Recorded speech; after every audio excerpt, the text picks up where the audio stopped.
Hello hi friends.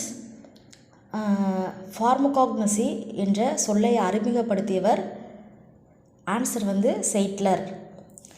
Next question பார்த்திங்கன்னா, மார்பன் கண்டுபிடிக்கப்பட்ட ஆண்டு 1867.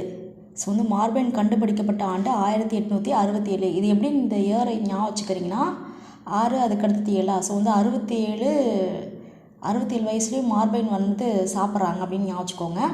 அடுத்து நெக்ஸ்ட்டு கொஷினு, சைனகோபாலமின் என்பது அது நம்மளுக்கே தெரியும் வைட்டமின் B12. அது குழப்பி கேட்குறதுக்காக வைட்டமின் B12 அப்படின்னு ஆப்ஷன் கொடுத்து கேட்பாங்க. நீங்கள் அது கரெக்டான ஆப்ஷன் வைட்டமின் B12ன்னு நீங்கள் செலக்ட் பண்ணிக்கணும். அடுத்து கிளைக்கோஜன் விலங்குகளின் எந்த உறுப்பிலிருந்து பெறப்படுகிறது? கரெக்டான ஆன்சர் பார்த்தீங்கன்னா கல்லீரல். ஸோ கிளைக்கோஜன் விலங்குகளின் எந்த உறுப்பிலிருந்து பெறப்படுகிறது? லிவர்லேருந்து பெறப்படுகிறது, கல்லீரல். அடுத்து கீழ்கண்டவற்றில் சரியாக பொருந்தியுள்ள இணையை காண்க அப்படின்னு சொல்லிட்டு கொடுத்துருக்குறாங்க. ஸோ இதில் பார்த்திங்கன்னா டைரெக்டாக நம்ம ஆன்சருக்கு போயிடலாம். பிஸ்டியா ஒரு நீர்வாழ் தாவரம். ஸோ பிஸ்டியா பார்த்திங்கன்னா ஒரு நீர்வாழ் தாவரம். இது எப்படி நீங்கள் ஞாபகம் வச்சுக்கிறீங்கன்னா, நீரில் எப்போவுமே பிஸியாக இருப்பான் அப்படின்னு ஞாபகம். ஸோ பிஸ்டியா நீர்வாழ் தாவரம். அடுத்து கீழ்கண்ட எந்த முறையில் மிக சரியாக அடையாளம் காண முடியும் அப்படின்னு சொல்லிட்டு கொடுத்துருக்குறாங்க. ஆப்ஷன் ஏ உடலக மற்றும் இனப்பெருக்க உறுப்புகள் மூலமாக, ஆப்ஷன் பி இனப்பெருக்க உறுப்புகளின் பண்புகள் மூலமாக, இல்லை வழக்கு பெயர்கள் மூலமாக, இல்லை ஆப்ஷன் டி உடலக பாகங்களின் பண்புகள் மூலமாக. இது கரெக்டான ஆன்சர் பார்த்திங்கன்னா இனப்பெருக்க உறுப்புகளின் பண்புகள் மூலமாக தான் நம்ம கரெக்டாக அடையாளம் காண முடியும். எந்த சப்ஜெக்ட் பார்த்திங்கன்னா இது மருத்துவ தாவரவியல். ஸோ மருத்துவ தாவரவியல் பார்த்திங்கன்னா என்ன கொஷின் கேட்பாங்கன்னா, எந்த முறையில் மிக சரியாக அடையாளம் காண முடியும் அப்படின்னு சொல்லிட்டு கேட்டிருப்பாங்க. ஸோ கரெக்டான ஆன்சர் இனப்பெருக்க உறுப்புகளின் பண்புகள் மூலமாக சரியாக அடையாளம் காண முடியும். அடுத்த கொஷின், வெந்தம் ஹூக்கரின் தாவர வகைப்பாட்டியல் ஆப்ஷன் ஏ இயற்கை முறையா, இல்லை ஆப்ஷன் பி செயற்கை முறையா, இல்லை ஆப்ஷன் டி மரபு வழி முறையா, இல்லை ஆப்ஷன் டி இயற்கையும் செயற்கையும் சேர்ந்த முறையா. இதுக்கு கரெக்டான ஆன்சர் பார்த்திங்கன்னா ஆப்ஷன் ஏ இயற்கை முறை தான். ஸோ பெந்தம் ஹூக்கர் தாவர வகைப்பாடுனாவே உங்களுக்கு கரெக்டான ஆன்சர் இயற்கை முறை தான். அடுத்து மத்திய தேசிய ஹெர்பேரியம் இந்தியாவில் எங்கு அமைந்துள்ளது அப்படின்னு சொல்லிட்டு கேட்குறாங்க. அது கரெக்டான ஆன்சர் கொல்கட்டா. ஸோ மத்திய தேசிய ஹெர்பேரியம் இந்தியாவில் கொல்கட்டாவில் உள்ளது. அடுத்து கீழ்கண்டவற்றில் சரியான இணை இது அப்படின்னு சொல்லியிருக்கிறாங்க. ஸோ இந்த சூழ் ஒட்டுமுறையும் அதுக்கப்புறம் ஃபேமிலியும் கொடுத்து அது கரெக்டாக எது கரெக்டுன்னு கேட்டிருக்கிறாங்க. நான் கரெக்டாக டைரெக்டாக ஆன்சரையும் நான் உங்களுக்கு சொல்லிடுறேன். ஸோ விளிம்பு சூழ் ஒட்டுமுறைனா அது லெகுமினேசிய ஃபேமிலி. இது எப்படி நீங்கள் ஞாபகிக்கிறீங்கன்னா, லேசாக விளிம்பில் ஒட்டிகிட்டு இருக்குது அப்படின்னு ஞாபகிக்கோங்க. ஸோ லெகுமினேசினாவே அது விளிம்பு சூழ் ஒட்டுமுறை. அடுத்து அதிமதுரத்தின் தாவரவியல் பெயர் என்ன அப்படி சொல்லிட்டு கேட்குறாங்க. நம்மளுக்கே தெரியும், கிளைசிரிசா கிளாப்ரா. ஸோ அதிமதுரத்தின் தாவரவியல் பெயர் கிளைசிரைசா கிளாப்ரா. அடுத்து பூவின் அள்ளிவட்டம் எந்த தாவரத்தில் புனல் வடிவமாக காணப்படுகிறது? பூவோட அள்ளிவட்டம், பூவில் அள்ளிவட்டம் இருக்கும், புள்ளிவட்டம் இருக்கும். அதில் அள்ளிவட்டம் எந்த தாவரத்தில் புனல் வடிவமாக இருக்குது அப்படி சொல்லிட்டு கேட்டிருக்கிறாங்க. ஆப்ஷன் ஏ ஃபியரிசா, இல்லை ஆப்ஷன் பி பென்டாசா, இல்லை ஆப்ஷன் சி காசின்ஸா, இல்லை ஆப்ஷன் டி பூசணியா. ஸோ அள்ளிவட்டம் எந்த தாவரத்தில் புனல் வடிவமாக காணப்படுகிறது அப்படின்னு கேட்டாங்கன்னா அதுக்கு கரெக்டான ஆன்சர் பென்டாஸ் தான். ஸோ பூவின் அள்ளிவட்டம் பென்டாஸ் என்ற தாவரத்தில் புனல் வடிவமாக காணப்படுகிறது. சரிங்களா? புனல் 5 அப்படின்னு 5 பக்கம் அப்படின்னு ஞாபகிக்கோங்க. அடுத்தது சர்க்கரை கொல்லியின் தாவரியல் பெயர் என்ன அப்படின்னு சொல்லிட்டு கேட்குறாங்க. அதுக்கு கரெக்டான ஆன்சர் பார்த்திங்கன்னா சர்க்கரை கொல்லியின் தாவரியல் பெயர் gymnema sylvestre. So gymnema sylvestre. இது எப்படி நீங்கள் ஞாபகிக்கிறீங்கன்னா, ஜிம்முக்கு போகிறதுனால சர்க்கரை சாப்பிட்றாங்க அப்படின்னு ஞாபகிக்கோங்க. ஸோ சர்க்கரை கொல்லியின் தாவரவியல் பேர் ஜிம்னேமா சில்வெஸ்டர். அடுத்தது கொத்தமல்லி குடும்பத்தின் கனிகள் அப்படி சொல்லிட்டு பார்த்தீங்கன்னா அது வந்து உங்களுக்கு கேரியாப்சிஸ். கொத்தமல்லி குடும்பத்தின் கனிகள் வந்து கேரியாப்சிஸ். இது எப்படி நீங்கள் ஞாபகிக்கிறீங்கன்னா கொத்தமல்லியை வந்து கேரி பேக்கில் போட்டு எடுத்துகிட்டு போகிறாங்க அப்படின்னு ஞாபகிக்கோங்க. அடுத்த கொஸ்டின் வந்து ஸ்மாரா என்பது என்ன அப்படின்னு சொல்லிட்டு கேட்குறாங்க. ஆப்ஷன் ஏ உலர் வெடியா கனியா, இல்லை ஆப்ஷன் பி உலர் வெடி கனியா, இல்லை ஆப்ஷன் சி உலர் பிளவு கனியா, இல்லை ஆப்ஷன் டி சதை கனியா. ஸ்மாரா என்பது ஸோ வந்து இதுக்கு கரெக்டான ஆன்சர் வந்து உலர் வெடியா கனி. ஸ்மாரா என்பது உலர் வெடியா கனி. இது எப்படி நீங்கள் ஞாபகிக்கிறீங்கன்னா ஸ்மார்ட்டாக வெடிக்காத தப்பிச்சிக்கிறாங்க அப்படின்னு ஞாபகிக்கோங்க. அடுத்த நெக்ஸ்ட் கொஸ்டின் வந்து பார்த்தீங்கன்னா தேன் சுரக்கும் தட்டு அமைந்துள்ள வரிசை அப்படின்னு சொல்லிட்டு கேட்குறாங்க. இது வந்து கரெக்டான ஆன்சர் வந்து டிஸ்கிஃப்ளோரே. ஸோ வந்து தேன் சுரக்கும் தட்டு அமைந்துள்ள வரிசை வந்து டிஸ்கிஃப்ளோரே. அடுத்து வந்து இது வந்து எப்படின்னு ஞாபகிக்கிறீங்கன்னா தேன் வந்து ஒரு டிஸ்கில் வைக்கிறாங்க அப்படின்னு ஞாபகிக்கோங்க. அடுத்து மலரால் மகரந்த சேர்க்கை குளிர்காலத்தில் கீழ்கண்ட எந்த தாவரத்தில் நிகழ்கிறது அப்படின்னு சொல்லிட்டு கேட்குறாங்க. ஸோ வந்து மலரால் மகரந்த சேர்க்கை குளிர்காலத்தில் எந்த தாவரத்தில் வந்து நிகழ்கிறது அப்படின்னு சொல்லிட்டு கேட்குறாங்க. அதுக்கு வந்து ஆப்ஷன் ஏ வந்து லிபாரிஸ், ஆப்ஷன் பி வந்து ரானன்குலஸ், ஆப்ஷன் சி வந்து ட்ராசிரா, ஆப்ஷன் டி வந்து வயோலா. இதுக்கு வந்து கரெக்டான ஆன்சர் வந்து பார்த்திங்கன்னா லிபாரிஸ். ஸோ வந்து மலரால் மகரந்த சேர்க்கை நடைபெறுவது இந்த குளிர்ந்த காலத்தில் லிபாரிஸ் என்ற தாவரத்தில் வந்து நிகழ்கிறது. இதை வந்து எப்படி நீங்கள் ஞாபகிக்கிறீங்கன்னா ஸோ வந்து மலரில் இருக்க மகரந்தத்தை குளிர்காலத்தில் லிப்டிக்காக பூசிக்கிறாங்க அப்படின்னு ஞாபகிக்கோங்க. ஸோ இந்த ஆன்சர் வந்து லிபாரிஸ். அடுத்த கொஸ்டின் கீழ்கண்டவற்றில் மிளகின் தாவர பெயர் என்ன அப்படின்னு சொல்லிட்டு கேட்குறாங்க. ஸோ வந்து மிளகுனாவே என்ன பைப்பர் நைக்ரம். ஸோ வந்து இதை நீங்கள் எப்படி நைக்ரம் ஞாபகிக்கிறீங்கன்னா நைஜீரியா பிளாக்காக இருப்பாங்கள்ல, சும்மா ஜஸ்ட்டு ஒரு மெமரிக்கு தான், சீரியஸாக எடுத்துக்க வேணாம். ஸோ வந்து மிளகு இருக்குல்ல அதோட தாவரவியல் பேர் வந்து என்னென்னா பைப்பர் நைக்ரம். அடுத்து வந்து துளசியின் வந்து மஞ்சரி என்ன அப்படின்னு சொல்லிட்டு கேட்குறாங்க. ஆப்ஷன் ஏ வந்து கலப்பு வகையா, ஆப்ஷன் பி தனிமலரா, இல்லை ஆப்ஷன் சி எளிய ரெசிமா, இல்லை வந்து எளிய சைமா அப்படின்னு சொல்லிட்டு கேட்குறாங்க. கரெக்டான ஆன்சர் வந்து கலப்பு வகை. ஸோ வந்து துளசியின் மஞ்சரி வந்து கலப்பு வகை. இது எப்படி நீங்கள் ஞாபகம் வச்சுக்கிறீங்கன்னு பார்த்தீங்கன்னா துளசி வந்து கலந்த துளசி தான் இருக்குது அப்படின்னு ஞாபகிக்கோங்க. அடுத்த கொஸ்டின் வெள்ளரி குடும்பத்தில் எவ்வகை சூழ் ஒட்டுமுறை உள்ளது. ஸோ வந்து வெள்ளரி குடும்பத்தில் எவ்வகை சூழ் ஒட்டுமுறை உள்ளது அப்படின்னு சொல்லிட்டு கேட்குறாங்க. ஆப்ஷன் ஏ அடிசூழ் ஒட்டுமுறையா, ஆப்ஷன் பி சுவர் சூழ் ஒட்டுமுறையா, இல்லை ஆப்ஷன் சி தனிமைய சூழ் ஒட்டா, இல்லை ஆப்ஷன் டி அச்சு சூழ் ஒட்டா. இதுக்கு வந்து கரெக்டான ஆன்சர் வந்து பார்த்தீங்கன்னா சுவர் சூழ் ஒட்டு. ஸோ வந்து நீங்கள் இதை எப்படி நீங்கள் ஞாபகிக்கிறீங்கன்னா வெள்ளரிக்காயை சுவரில் வந்து ஒட்டி வைக்கிறாங்க அப்படின்னு ஞாபகிக்கோங்க. ஸோ வந்து வெள்ளரி குடும்பம்னாவே சுவர் சூழ் ஒட்டுமுறை. அடுத்து மஞ்சள் ஊர் ஆப்ஷன் ஏ வேரா, இல்லை ஆப்ஷன் பி குமிழ் தட்டா, இல்லை ஆப்ஷன் சி வந்து கந்தமா, இல்லை ஆப்ஷன் டி வந்து மட்ட நிலத்தண்டா. ஸோ வந்து இதுக்கு வந்து கரெக்டான ஆன்சர் வந்து பார்த்திங்கன்னா மட்ட நிலத்தண்டு. ஸோ வந்து மஞ்சள் ஊர் மட்ட நிலத்தண்டு. அடுத்து வந்து பெப்போ என்பது டேஸ் குடும்பத்தில் உள்ளது அப்படி சொல்லிட்டு கேட்குறாங்க. ஆப்ஷன் ஏ ரூபியேசியா, இல்லை ஆப்ஷன் பி குக்கர் பேசியா, இல்லை ஆப்ஷன் சி லில்லியேசியா, இல்லை ஆப்ஷன் டி பெப்பாவரேசியா. ஸோ வந்து பெப்போ என்பது டேஸ் எந்த குடும்பத்தில் உள்ளதுன்னு கேட்குறாங்க. இதுக்கு கரெக்டான ஆன்சர் குக்கர் பேசியே தான். நீங்கள் வந்து பெப்பாவரேசின்னு செலக்ட் பண்ணிடாதீங்க. ஸோ வந்து பெப்போ என்பது எந்த குடும்பத்தில் உள்ளது குக்கர் பேசி. ஸோ வந்து இது எப்படின்னு ஞாபகிக்கிறீங்கன்னா குக்கர் பேசி அந்த வெள்ளரிக்காய் சாப்பிட்டு பெப்சி குடிச்சிக்கிறாங்க அப்படின்னு ஞாபகிக்கோங்க. ஸோ வந்து பெப்போ என்பது குக்கர் பேசி குடும்பத்தில் உள்ளது. அடுத்த கொஸ்டின் அகோனைன் என்ற ஆல்காய்டுகள் இந்த குடும்ப வேர்களில் காணப்படுகின்றன. ஸோ வந்து அகோனிடைன் அண்ட் அகோனைன் இந்த கொஸ்டின் கண்டிப்பாக கேட்பாங்க. என்ற ஆல்காய்டுகள் எந்த குடும்ப வேர்களில் காணப்படுகிறது அப்படின்னு சொல்லிட்டு கேட்குறாங்க. ஆப்ஷன் ஏ ரெனன்குலேசி, ஆப்ஷன் பி வந்து அனால்கார்டியேசி, ஆப்ஷன் சி வந்து லொஹானியேசி, ஆப்ஷன் டி வந்து காம்பிரேடேசி. ஸோ இதுக்கு வந்து கரெக்டான ஆன்சர் வந்து பார்த்திங்கன்னா உங்களுக்கு ரெனன்குலேசி. ஸோ வந்து அகோனிடைன் அண்ட் அகோனைன் என்ற ஆல்காய்டுகள் எந்த குடும்ப வேர்களில் காணப்படுங்கன்னா ரெனன்குலேசி.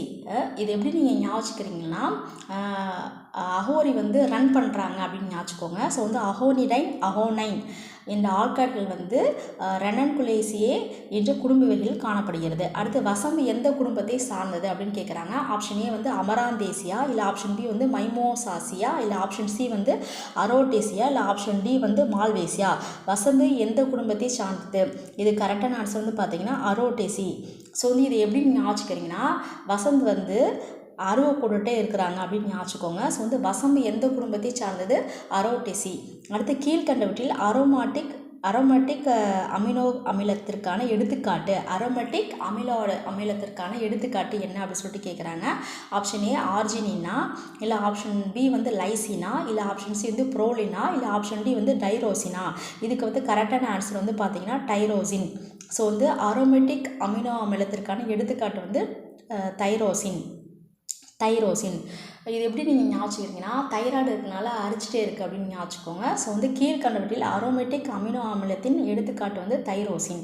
அடுத்த கொஸ்டின் வந்து தக்காளி செடி இலையின் மேற்பரப்பு கீழ்கண்டவற்றில் எந்த வகையை சேர்ந்தது அப்படின்னு கேட்குறாங்க. ஆப்ஷன் ஏ வந்து பெமண்டோசா, இல்லை ஆப்ஷன் பி வந்து டொமண்டோசா, ஆப்ஷன் சி வந்து பியூபெசண்டா, இல்லை ஆப்ஷன் டி வந்து வில்லோசா. இதுக்கு வந்து கரெக்டான ஆன்சர் வந்து பார்த்திங்கன்னா நம்மளுக்கே தெரியும், டொமேட்டோ. ஸோ வந்து டொமேட்டோஸ். அடுத்து வந்து பாசி காளானில் லைக்கன் என்பது எவ்வகையை சேர்ந்தது? பாசி காளான் இருக்குல்ல, அதில் வந்து லைக்கன் அப்படி சொல்கிறாங்களா, லைக்கன் என்பது எவ்வகையை சார்ந்தது? ஆப்ஷன் ஏ வந்து பூஞ்சை ப்ளஸ் சிவப்பு பாசியா, இல்லை பூஞ்சை ப்ளஸ் நீல பசும் பாசியா, இல்லை பூஞ்சை ப்ளஸ் டயாட்டமா, இல்லை பூஞ்சை ப்ளஸ் பழுப்பு பாசியா. இதுக்கு கரெக்டான ஆன்சர் வந்து பார்த்திங்கன்னா ஆப்ஷன் பி வந்து பூஞ்சை ப்ளஸ் நீல பசும்பாசி. ஸோ வந்து பாசி காலனில் லைக்கன் என்பது எவ்வகை சார்ந்தது? கரெக்டான ஆன்சர் வந்து பார்த்திங்கன்னா பூஞ்சை ப்ளஸ் நீல பசும்பாசி. இது எப்படி நீங்கள் ஞாபகம் வச்சுக்கிறீங்கன்னா, லைக்கன் வந்து பார்த்திங்கன்னா நீல கலரில் இருக்குது, லைக்கன் வந்து இல்லை வந்து ப்ளூ கலர் லைட்டு அப்படின்னு ஞாபகிச்சுக்கோங்க. ஸோ வந்து பூஞ்சை ப்ளஸ் நீல பசும்பாசி அதுதான் வந்து கரெக்டான ஆன்சர். அடுத்து வந்து கீழ்கண்ட கூற்றை ஆராய அப்படின்னு சொல்லிட்டு இருக்காங்க. ஆப்ஷன் ஏ வந்து அசிட்டோன், ஈதர், குளோரோஃபார்ம் ஆகியவை நீரில் கரையும் தன்மை உடையது. ஆப்ஷன் அதுக்கான காரணங்கள் என்ன கொடுத்துருக்குறாங்கன்னா, அவை நீரை விட எடையில் குறைவானது அப்படி சொல்லிட்டு கொடுத்துருக்குறாங்க. ஸோ வந்து இது வந்து என்னென்னா கீழே என்ன கொடுத்துருக்காங்கன்னா, ஏல வந்து உங்களுக்கு வந்து கூற்று ஏ மற்றும் அதற்கான காரணம் இரண்டும் சரி, மேலும் காரணமானது ஏவிற்கு சரியான விளக்கம் அப்படின்னு சொல்லிட்டு கொடுத்துருக்குறாங்க. அடுத்த ஆப்ஷன் பியில் வந்து என்ன கொடுத்துருக்குறாங்கன்னா, ஏ மற்றும் அதற்கான காரணம் இரண்டும் சரி, ஆனால் காரணம் என்பது ஏவிற்கு சரியான விளக்கம் இல்லை அப்படின்னு கொடுத்துருக்காங்க. அடுத்து சியில் என்ன கொடுத்துருக்காங்கன்னு பார்த்தீங்கன்னா, ஏ தவறு ஆனால் அதற்கான காரணம் சரி அப்படின்னு கொடுத்துருக்குறாங்க. அப்புறம் டியில் என்ன கொடுத்துருக்காங்கன்னா, ஏ சரி ஆனால் வந்து உங்களுக்கு காரணம் வந்து தவறு அப்படின்னு கொடுத்துருக்காங்க.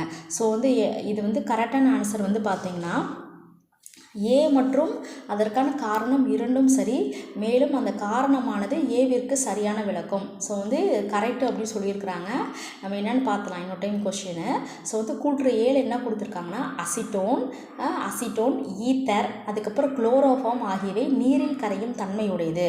அப்புறம் வந்து காரணம் வந்து என்ன கொடுத்துருக்காங்கன்னா, அவை வந்து நீரை விட எடையில் மிக குறைவானது. ஸோ வந்து நீரை விட இந்த அசிட்டோன், ஈதர், குளோரோஃபார்ம்லாம் வந்து எடையில் வந்து மிக வந்து குறைவாக இருக்கனால தான் அது வந்து நீரில் கரையும் தன்மையுடையதாக இருக்குது அப்படின்னு சொல்கிறாங்க. அடுத்த கொஸ்டின் வந்து பார்த்திங்கன்னா, அலசி விதை எண்ணெய், சோயாபீன் எண்ணெய் போன்றவற்றின் வகைப்பாடு என்னன்னு கேட்குறாங்க. அலசி விதை எண்ணெய், சோயாபீன் எண்ணெய் போன்றவற்றின் வகைப்பாடு என்னன்னு கேட்குறாங்க. ஆப்ஷன் ஏ வந்து உறையாத எண்ணெயா, இல்லை ஆப்ஷன் பி வந்து உறைகின்ற எண்ணெயா, இல்லை ஆப்ஷன் சி வந்து இடைநிலை உறைகின்ற எண்ணெயா, இல்லை ஆப்ஷன் டி வந்து தாவர கொழுப்பா. இதுக்கு வந்து கரெக்டான வந்து ஆன்சர் வந்து பார்த்திங்கன்னா உறைகின்ற எண்ணெய். ஸோ வந்து அலசி விதை எண்ணெய், சோயாபீன் எண்ணெய் போன்றவற்றின் வகைப்பாடு என்ன அப்படி சொல்லிட்டு கேட்குறாங்க. அலசி விதை எண்ணெய், அதுக்கப்புறம் சோயாபீன் எண்ணெய் போன்றவற்றின் வகைப்பாடு என்னன்னு கேட்குறாங்க. இந்த கொஸ்டின் கேட்டாலும் கேட்பாங்க. இது கரெக்டான ஆன்சர் உறைகின்ற எண்ணெய். இது எப்படி நீங்கள் ஞாபகிக்கிறீங்கன்னா, சோப்பு வந்து அலசுனா அது வந்து உறைஞ்சிருது. ஸோ வந்து சோப்பு வந்து அது அலசுனா வந்து அது வந்து என்னென்னா உறைஞ்சிருது அப்படின்னு சொல்லிட்டு ஞாபகிச்சுக்கோங்க. ஸோ வந்து பார்த்திங்கன்னா சோப்பு வந்து அலசுனா அது வந்து கட்டி ஆயிடுது அப்படின்னு ஞாபகிச்சுக்கோங்க, உறைஞ்சிருது அப்படின்னு சொல்லிட்டு ஞாபகிச்சுக்கோங்க. ஸோ வந்து அலசி விதை எண்ணெய், சோயாபீன் எண்ணெய் போன்றவற்றின் வகைப்பாடு வந்து இது வந்து உறைகின்ற எண்ணெய் அப்படின்னு சொல்லிட்டு சொல்கிறாங்க. கீழ்கண்டவற்றில் இடைநிலை உறைகின்ற எண்ணெய் வகைவை சேர்ந்தவை என்ன அப்படின்னு கேட்குறாங்க. என்ன கொஷின் பாருங்கள், இடைநிலை உறைகின்ற எண்ணெய் வகையை சேர்ந்தவை என்னன்னு கேட்குறாங்க. இது வந்து 1 வந்து பார்த்திங்கன்னா நல்லெண்ணெய், 2 வந்து பருத்தி விதை, 3 வந்து சூரியகாந்தி எண்ணெய், 4 வந்து நேர்வாளம் எண்ணெய் அப்படின்னு சொல்லிட்டு கொடுத்துருக்குறாங்க. இது வந்து எது வந்து கரெக்டுன்னு பார்க்கலாம். ஸோ வந்து இடைநிலை உறைகின்ற எண்ணெய் அப்படி சொல்லிட்டு பார்த்தீங்கன்னா இது வந்து எல்லாமே தான் வந்து உங்களுக்கு கரெக்டு. ஸோ வந்து இடைநிலை உறைகின்ற எண்ணெய்னா நல்லெண்ணெய், ஜிஞ்சிலி ஆயில், அதுக்கப்புறம் பருத்தி விதை எண்ணெய், சூரியகாந்தி எண்ணெய், அதுக்கப்புறம் நேர்வாழை எண்ணெய், இது எல்லாமே வந்து உங்களுக்கு இடைநிலை உறைகின்ற எண்ணெய் தான். ஸோ வந்து ஜிஞ்சிலி ஆயிலும் சரி, இல்லை சன்ஃப்ளவர் ஆயிலும் இருந்தாலும் சரி, இல்லை வந்து பருத்தி விதை எண்ணெயாகவும் சரி, இல்லை நேர்வாழம் எண்ணெய், இந்த நாலுமே வந்து பார்த்திங்கன்னா உங்களுக்கு இடைநிலை உறைகின்ற எண்ணெய். அடுத்த கொஸ்டின், ஜாதிக்காய் வெண்ணெய் கீழ்கண்டவற்றில் எந்த வகையை சேர்ந்தது அப்படின்னு சொல்லிட்டு கேட்குறாங்க. ஆப்ஷன் ஏ உறையாத எண்ணெயா, இல்லை ஆப்ஷன் பி உறைகின்ற எண்ணெயா, இல்லை ஆப்ஷன் சி வந்து இடைநிலை உறைகின்ற எண்ணெயா, இல்லை ஆப்ஷன் டி தாவர கொழுப்பா. ஜாதிக்காய் எண்ணெய் கீழ்கண்டவற்றில் எந்த வகையை சேர்ந்தது அப்படின்னு சொல்லிட்டு கேட்குறாங்க. அது கரெக்டான ஆன்சர் தாவர கொழுப்பு. ஸோ வந்து ஜாதிக்காய் எண்ணெய் கீழ்கண்டவற்றில் எந்த வகையை சேர்ந்தது, இது வந்து தாவர கொழுப்பு அப்படின்னு சொல்லிட்டு ஞாபகம் வச்சுக்கோங்க. இது எப்படி நீங்கள் ஞாபகம் வச்சுக்கிறீங்கன்னா, ஜாதிக்கானாவே அது வந்து கொழுப்பு அப்படின்னு ஞாபகம் வச்சுக்கோங்க. ஸோ வந்து ஜாதிக்காய் எண்ணெய் கீழ்கண்டவற்றில் எந்த வகையை சேர்ந்தது, தாவர கொழுப்பு வகையை சேர்ந்தது. ஜாதிக்கானாவே கொழுப்பு அப்படின்னு ஞாபகம் வச்சுக்கோங்க. அடுத்து உள்ளழல் ஆற்றியாக பயன்படும் எண்ணெய் என்னன்னு கேட்குறாங்க. அழல் ஆற்றியாக பயன்படும் எண்ணெய். ஆப்ஷன் ஏ வந்து கோகனட் ஆயிலா, இல்லை ஆப்ஷன் பி வந்து ஜிஞ்சிலி ஆயிலா, இல்லை ஆப்ஷன் சி வந்து கடலை எண்ணெயா, இல்லை ஆப்ஷன் டி வந்து உங்களுக்கு சன்ஃப்ளவர் ஆயிலா. இதுக்கு கரெக்டான ஆன்சர் வந்து பார்த்திங்கன்னா ஆப்ஷன் பி நல்லெண்ணெய் வந்து ஜிஞ்சிலி ஆயில் தான் கரெக்டான ஆன்சர். ஸோ வந்து அழல் ஆற்றியாக பயன்படும் எண்ணெய் எது அப்படின்னு சொல்லிட்டு கேட்டாங்கன்னா கரெக்டான ஆன்சர் ஜிஞ்சிலி ஆயில், நல்லெண்ணெய் தான் உங்களுக்கு அழல் ஆற்றியாக பயன்படுகிறது. அடுத்த கொஸ்டின், குன்மம் குடலேற்றம் ஆகிய நோய்களை குணப்படுத்துவது எது அப்படின்னு சொல்லிட்டு கேட்குறாங்க.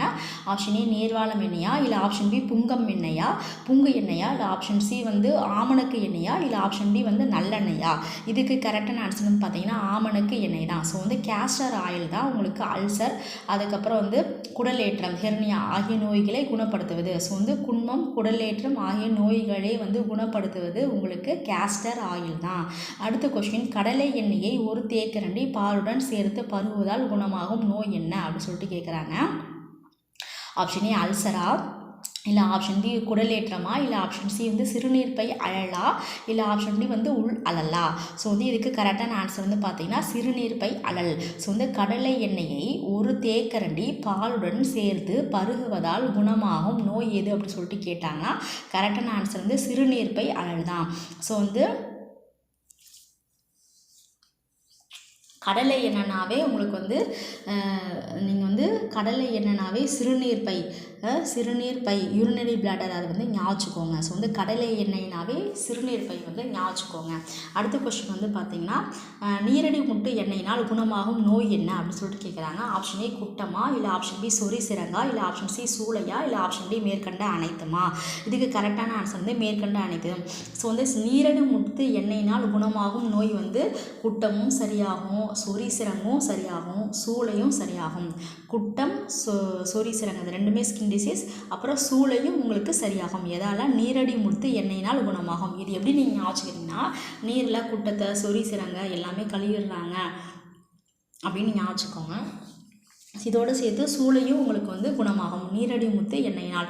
அடுத்த கொஸ்டின், கீழ்கண்டவற்றில் மரவெட்டி என்று அழைக்கப்படும் தாவரம் என்ன அப்படின்னு சொல்லிட்டு கேட்குறாங்க. ஆப்ஷன் ஏ வந்து நீரடி முத்து தாவரமா, இல்லை ஆப்ஷன் பி நேர்வாழ தாவரமா, இல்லை ஆப்ஷன் சி அக்ரோட்டு தாவரமா, இல்லை ஆப்ஷன் டி புங்க மரமா. இதுக்கு கரெக்டான ஆன்சர் வந்து பார்த்திங்கன்னா நீரடி முத்து தாவரம் தான். ஸோ வந்து மரவெட்டி என்று அழைக்கப்படும் தாவரம் வந்து நீரடி முத்து தாவரம் தான். இது எப்படி நீங்கள் ஞாபகிக்கிறீங்கன்னா நீரில் அடியில் இருக்கிற அந்த மரத்தை வந்து வெட்டுறாங்க அப்படின்னு ஞாபகிச்சுக்கோங்க. ஸோ கீழ்கண்டவற்றில் மரவெட்டி என்று அழைக்கப்படும் தாவரம் வந்து நீரடி முத்து தாவரம்.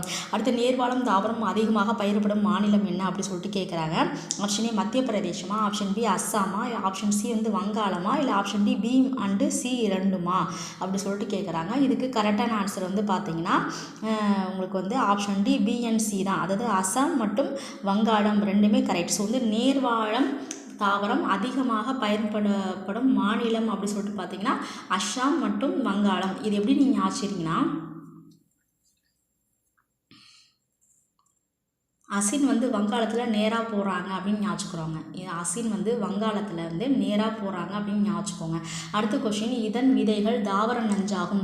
ஆப்ஷன் ஏ வந்து நீரடி முட்டு விதையா, இல்லை ஆப்ஷன் பி நேர்வாழ விதையா, இல்லை வந்து அக்ரோட்டா, இல்லை வந்து வேம்பா, இதன் விதைகள் தாவர நஞ்சாகும் அப்படின்னு சொல்லி கொடுத்துருக்குறாங்க.